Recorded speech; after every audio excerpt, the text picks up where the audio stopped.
Dear viewers, Jai Hind. Today we are starting biology classes. Biology. The first chapter is cell. The cell, the unit of life. The cell is the unit of life. And the cell is basic structure. Basic structure of body and functional unit.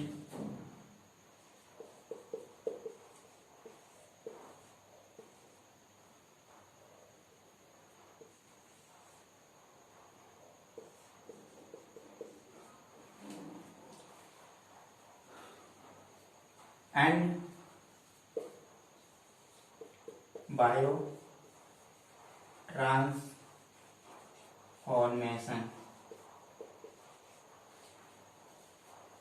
Sales के basically ये बहुत सारे काम होते हैं, but वो एक body के लिए स्ट्रक्चर प्रदान करता है, फंक्शनल यूनिट है पूरी बॉडी का, और कोई भी केमिकल का बायो ट्रांसफॉर्मेशन करता है। तो ये सेल का काम है। तो सबसे पहले सेल की खोज किसने की थी?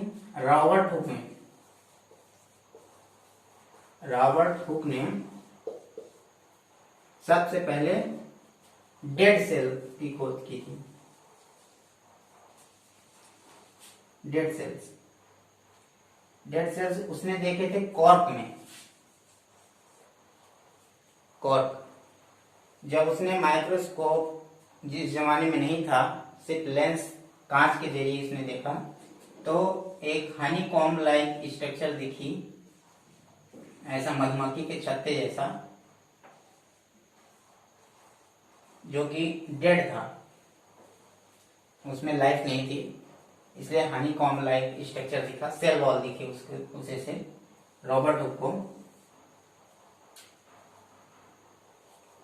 इन 1667 में रॉबर्ट हुक ने इस हनीकॉम्ब लाइक स्ट्रक्चर की खोज की थी और इस स्ट्रक्चर को नाम दिया था सेल। तो सबसे पहले नाम दिया रॉबर्ट हुक ने। रॉबर्ट हुक ने सबसे पहले सेल नाम दिया।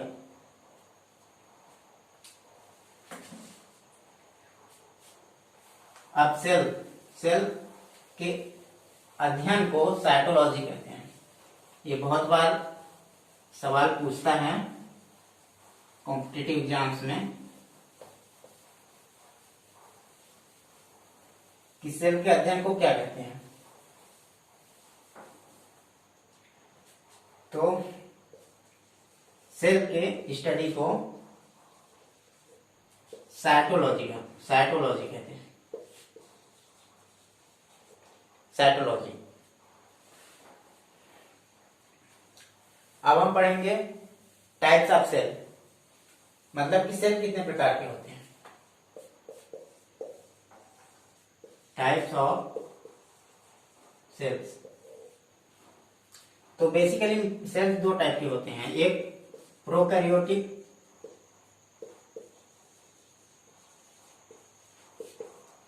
और एक यूकैरियोटिक।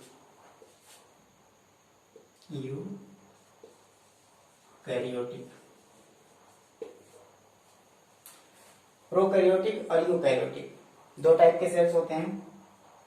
तो बेसिकली बहुत सारे डिफरेंस होते हैं यूकैरियोटिक और प्रोकैरियोटिक सेल्स में। हम अभी बताते हैं आपको कि क्या डिफरेंसेस होंगे प्रोकैरियोटिक सेल और यूकैरियोटिक सेल में। सेल तो बेसिकली सेल का स्ट्रक्चर पहले देख लेते हैं। सेल का एक बेसिक स्ट्रक्चर होगा कि उसमें सेल वॉल होगी। कोई भी सेल है तो उसमें न्यूक्लियस होगा, न्यूक्लियस होता है, बाहर एंडोप्लाज्मिक रेटिकुलम होते हैं, ठीक, सेंट्रियोल्स होते हैं, बहुत सारे ऑर्गेनेल्स होते हैं। लेकिन एक यूकैरियोटिक और प्रोकैरियोटिक कोशिका में अंतर क्या होता है उसको हम समझते हैं अभी। तो कोई भी सेल है, चाहे वो प्रोकैरियोटिक हो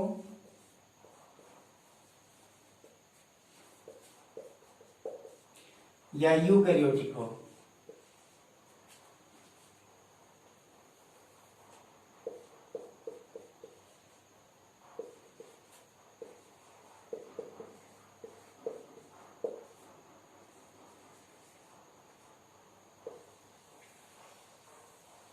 चाहे वो प्रोकैरियोटिक हो चाहे यूकैरियोटिक हो। सेल में बेसिकली रिप्रोडक्शन,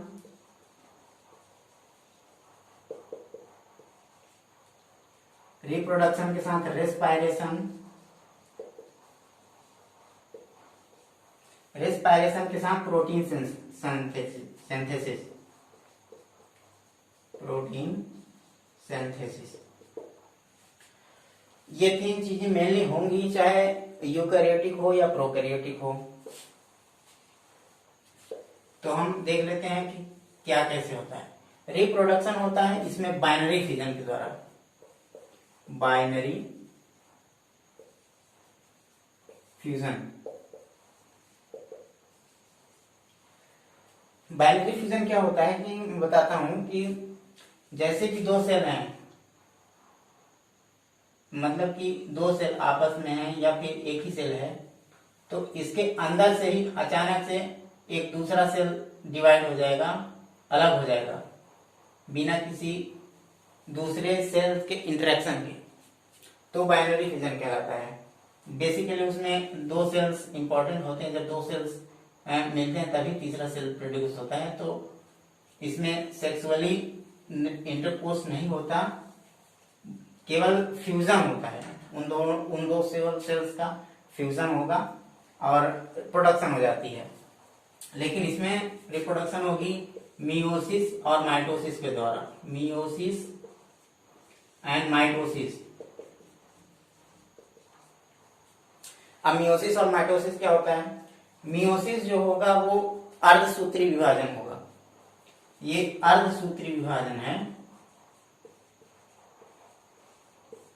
अर्धसूत्री, ये समसूत्री विभाजन है। अर्धसूत्री विभाजन किसी भी सेल में अगर दो अर्धसूत्री सेल मिलेंगे तो एक पूरे लाइफ का मतलब प्रोडक्शन कर सकते हैं। लेकिन अगर समसूत्री विभाजन होता है तो केवल एक ही टाइप का सेल्स बना सकते हैं। जैसे कि मान लीजिए एक लीवर है, ये मान लीजिए लीवर है हमारा, लीवर में गुफर सेल्स होते हैं, हेपेटिक सेल्स होते हैं, ठीक, ये सब सेल्स हैं। तो इसमें सिर्फ माइटोसिस होगा, माइटोसिस यानी कि लीवर सेल्स सिर्फ लीवर सेल्स ही बना सकते हैं, अपने जैसे ही सेल्स बना सकते हैं, वो माइटोसिस हुआ। और माइटोसिस केवल अपने तरह के सेल बना करके ही लीवर को जिंदा रखेगा। जब लीवर में क्षय होगा, लीवर सिरोसिस होता है, बहुत लोग दारू पी लेते हैं तो उन्हें होता है लीवर सिरोसिस हो जाता है। लीवर में सबसे ज्यादा पुनरुद्भवन की क्षमता पाई जाती है। तो क्या होता है कि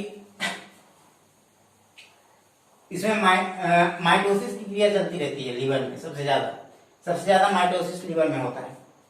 लेकिन मियोसिस होती है हमारे लिंग में, मतलब प्रजनन ऑर्गन्स में, रिप्रोडक्टिव ऑर्गन में।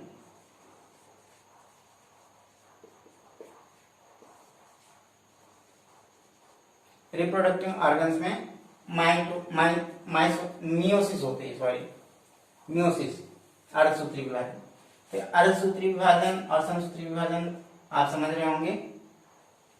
रिस्पायरेशन होता है इसमें ये रिस्पायरेशन होगा आपका मीजोसोम्स के द्वारा। रिस्पायरेशन मीजोसोम्स के द्वारा होता है। इसमें रिस्पायरेशन माइटोकॉन्ड्रिया के द्वारा होता है।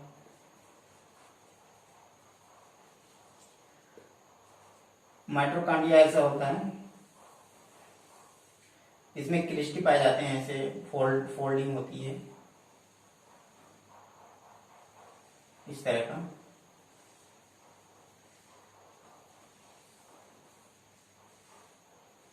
ये कोशिका का पावर हाउस होता है, यहां से एनर्जी जनरेट होती है। रेस्पायरेशन, अगर कोई कोशिका सांस लेगा तभी तो, अगर ऑक्सीजन लेगा यानी कि रेस्पायरेशन कर रहा है, शोषण कर रहा है, और शोषण करेगा तो एनर्जी जनरेट होगी। एनर्जी इसमें भी चाहिए, इसमें भी चाहिए, तो इसमें एनर्जी जनरेट होती है मीजोसोम्स के द्वारा, और इसमें एनर्जी जनरेट होती है माइटोकॉन्ड्रिया के द्वारा।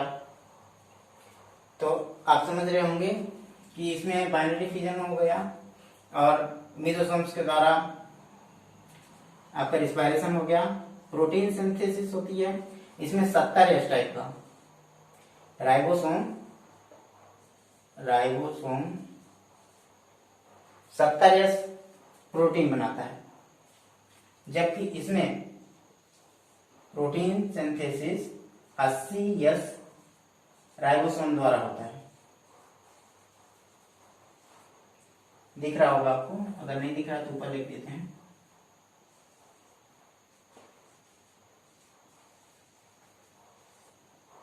एस राइबोसोम प्रोटीन सिंथेसिस करता है। तो अब आगे चलते हैं कि इसमें और क्या बेसिक डिफरेंस होते हैं। इसमें होता है, एक मिनट लिखने की जगह नहीं है तो मिटा देते हैं इसको थोड़ा सा। रेस्पायरेशन हो गया, रिप्रोडक्शन हो गया, प्रोटीन सिंथेसिस हो गई, 3 डिफरेंस हो गए तीनों में, दोनों में 3 डिफरेंस हो गए। अब कोई भी सेल्स है, प्रोकैरियोटिक सेल है और यूकैरियोटिक सेल है, तो कम से कम इसमें न्यूक्लियस तो पाया ही जाएगा। न्यूक्लियस, तो इसमें ट्रू न्यूक्लियस मिलता है। ट्रू न्यूक्लियस का मतलब ये होता है कि उसमें हिस्टोन प्रोटीन मिलेगा, डीएनए एकदम एक मतलब पैकेट में मिलेगा, एक न्यूक्लियोलस मेम्ब्रेन के थ्रू कवर्ड रहेगा, जो जेनेटिक मटेरियल है, ऐसे बाहर खुला नहीं रहेगा। जबकि इसमें प्रोकैरियोटिक्स में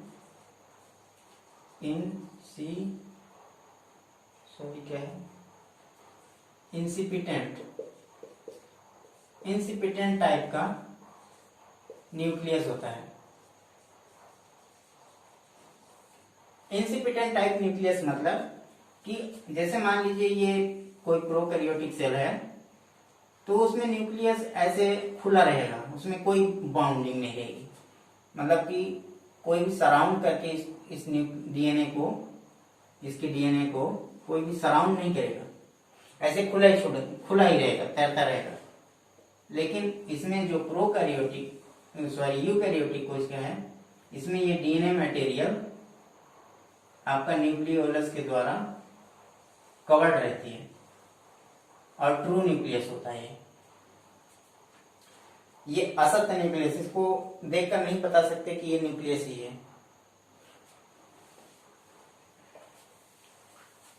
तो अब चलते हैं, जब ये इंसिपिटेंट टाइप का न्यूक्लियस है तो इसमें ये सर्कुलर टाइप का होता है। सर्कुलर होता है, नेकेड होता है। नेकेड का मतलब कि खुला, पैक नहीं रहती किसी भी मेम्ब्रेन के थ्रू, नेकेड रहेगा। और ये नेकेड नहीं रहेगा, मतलब कि इसमें लीनियर डीएनए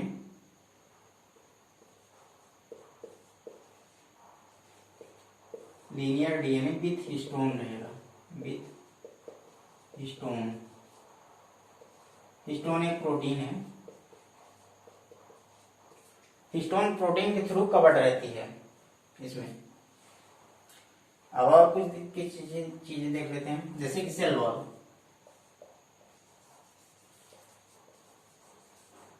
सेल वॉल तो इसमें भी मिलेगी, लेकिन इसमें भी सेल वॉल मिलेगी, इसमें भी सेल वॉल मिलेगी।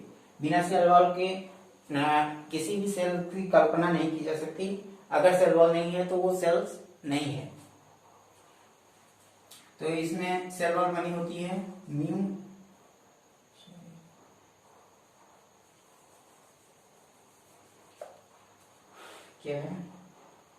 म्यूराइन का।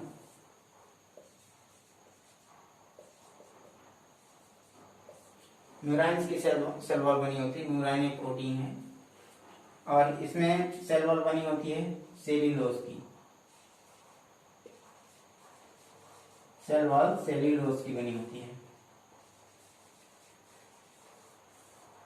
सेल्यूलोज आप जानते होंगे, जो कि जैसे कि कोई भी पत्ता है, पत्ते में पाया जाता है ज्यादातर सेल्यूलोज, ग्लूकोज का पॉलीमर फॉर्म है। अब देखते हैं ग्रेन्यूल्स क्या होते हैं, सॉरी ऑर्गेनेल्स। ऑर्गेनेल्स कोई भी कोशिका होती है, कोशिका में न्यूक्लियस होता है, सेल वॉल होती है, न्यूक्लियस होता है, और साथ में छोटे छोटे और भी उसके काम को स्मूथली चलाने के लिए ऑर्गेनेल्स पाए जाते हैं। तो ये ऑर्गेनेल्स हैं ये सब, जैसे एंडोप्लाज्मिक रेटिकुलम हो गया, राइबोसोम हो गए, साइटोसोम्स हो गए, ठीक, और वोक्यूल्स हो गया। तो ये सब ऑर्गेनेल्स कहलाएंगे। तो इसमें ऑर्गेनेल्स बहुत कम होते हैं, फ्यू ऑर्गेनेल्स होंगे, जबकि इसमें मोर ऑर्गेनेल्स बहुत ज्यादा होते हैं।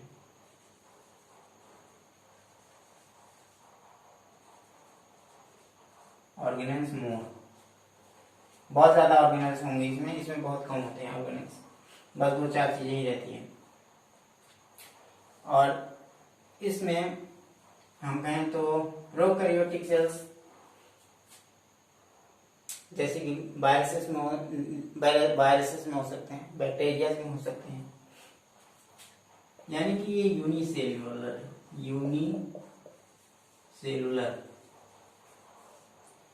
यूनिसेल्यूलर का मतलब कि एक ही सेल्स मिलेंगी और एक ही सेल्स में ये पूरी जिंदगी बिता देते हैं, ठीक। एक ही सेल्स के थ्रू ये जिंदा रहते हैं, प्रोडक्शन करते हैं, रिस्पायरेशन करते हैं, प्रोटीन सिंथेसिस करते हैं, और एक ही इनकी सेल वॉल होती है, सर्कुलर और खुला हुआ इनका डीएनए होता है, यूनिसेल्यूलर होता है, यानी कि एक ही कोशिका पूरी जिंदगी में रहती है, उसका मल्ट दूसरे कोशिका नहीं होती। जैसे कि मान लीजिए ये कोशिका है, अपने जैसे कोशिका बना करके, मतलब ये जुड़ते नहीं कि ये कोशिका पे कोशिका जुड़ करके कोई बड़ा सा ऑर्गेनिज्म बना दें, ऐसा नहीं है।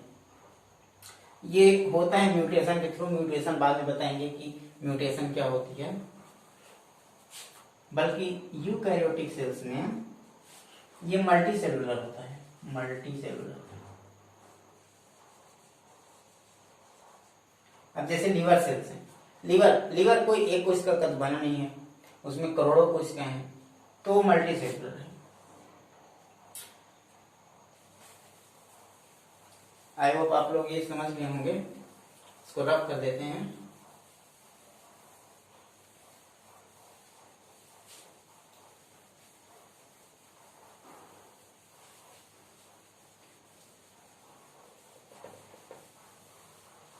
सेल्स की खोज रॉबर्ट हुक ने सबसे पहले की थी, इसके बाद लेकिन रॉबर्ट हुक ने डेड सेल्स में खोज करी थी, जबकि एंटोनी वान ल्यूवेनहॉक ने लिविंग सेल्स में सेल्स को देखा था, लिविंग ऑर्गेनिज्म में सेल्स को देखा था।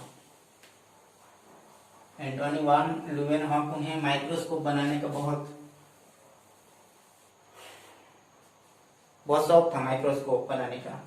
वो हमेशा माइक्रोस्कोप मतलब कि शीशों को ग्राइंड करते रहते थे, उनके पास कांच होते थे, वो ग्राइंड करते रहते थे और अलग अलग शेप में उसको ढालते रहते थे। फिर चीजों को उस ग्राइंड किए हुए ग्लासेस से देखते थे तो चीजें बहुत अजीब सी दिखती थी। वो उनका बस पसंदीदा काम था। अब देखते हैं कि relatively size with different cells.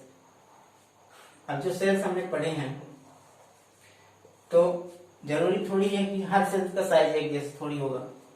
Sales में डिफरेंट साइजेस भी होंगी।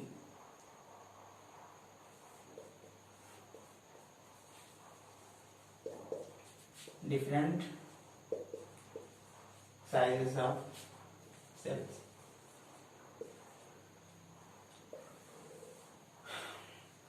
अगर मैं एक पैरामीटर, एक लाइन खींचूं यहां से, अगर मैं इसको मानता हूं कि ये यहां पर मैं मानता हूं कि 0.1 नैनोमीटर है। ठीक, तो अब इससे स्केल आगे बढ़ती जाएगी, ये हो जाएगा 10 नैनोमीटर,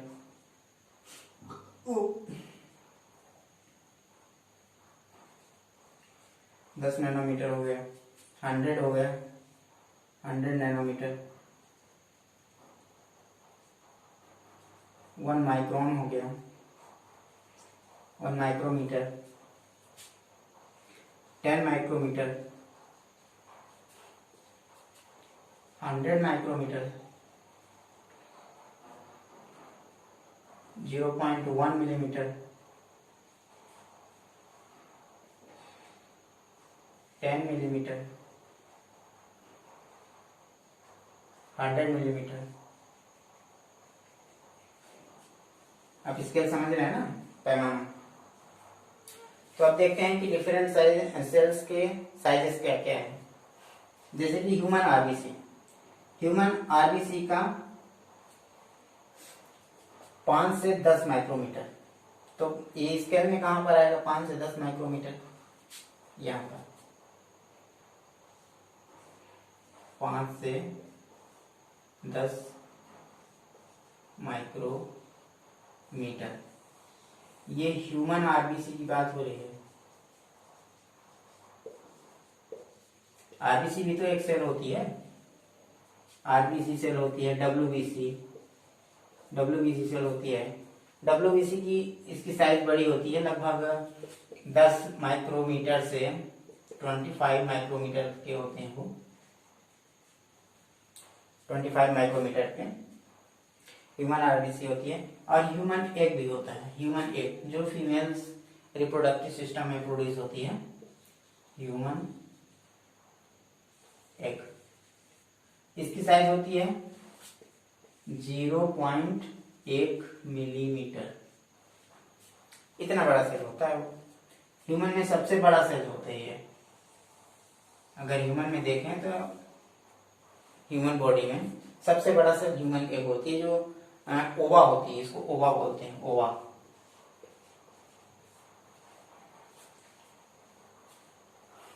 अब देखते हैं कि वायरसेस का साइज कितना रहेगा। वायरसेस का साइज वेरी करता है आपका यहां से लेकर के यहां तक।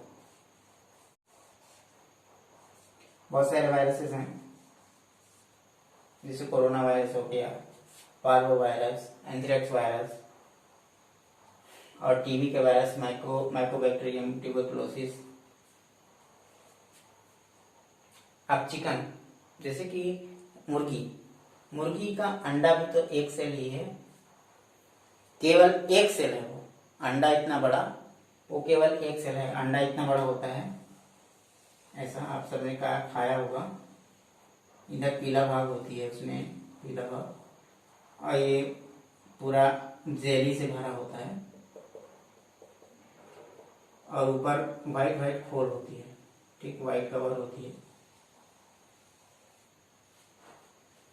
ये व्हाइट कवर कैल्शियम कार्बोनेट की बनी होती है, कैल्शियम कार्बोनेट की। ये पीठ भाग होता है, एकदम पीला होता है। तो ये पूरा स्ट्रक्चर केवल एक सेल है, जैसा कि हमने एक सेल पढ़ा भी कि एक न्यूक्लियस होगा। ये सब पूरे न्यूक्लियस सब कुछ इसी में रहता है। तो इतना बड़ा, इसकी साइज होती है लगभग 50 मिलीमीटर, 50 मिलीमीटर, यानी कि लगभग अगर 10 से गुणा करें तो ये 5 सेंटीमीटर की होगी। इसी तरह ओस्ट्रिच का भी एक होता है, ओस्ट्रिच एक पक्षी है, उसका एक की साइज होती है 150 मिलीमीटर। सबसे बड़ा अंडा किसका होता है? शुतुरमुर्ग का, और अंडा एक कोशिका है। हमारे ह्यूमन बीइंग में, आदमियों में, औरतों में, सभी में जो तंत्रिका कोशिका होती है, तंत्रिका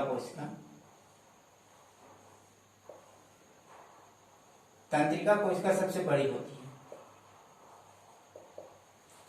तंत्रिका कोशिकाएं जो होती हैं हमारे शरीर में वो सबसे बड़ी सेल्स होती हैं, बट ह्यूमंस में तंत्रिका कोशिका से भी बड़ी एक कोशिका होती है, ये सबसे लंबी कोशिका बोलेंगे, ये लॉन्गेस्ट बोलेंगे, लॉन्गेस्ट सेल। जबकि ये प्रोडक्शन में सबसे बड़ी होती है, ह्यूमन एग जो ओवा होती है वो रिप्रोडक्शन में सबसे बड़ी होती है।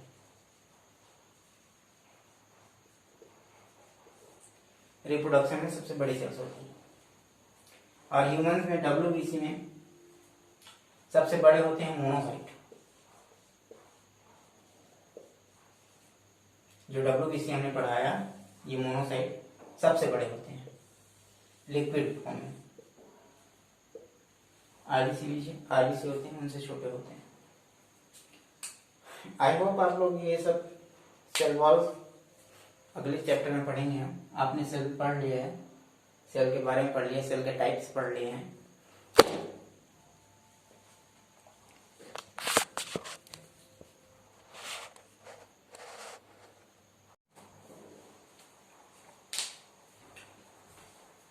तो आप सभी लोग समझ गए होंगे कि सेल्स क्या होती है, सेल्स के टाइप क्या होते हैं।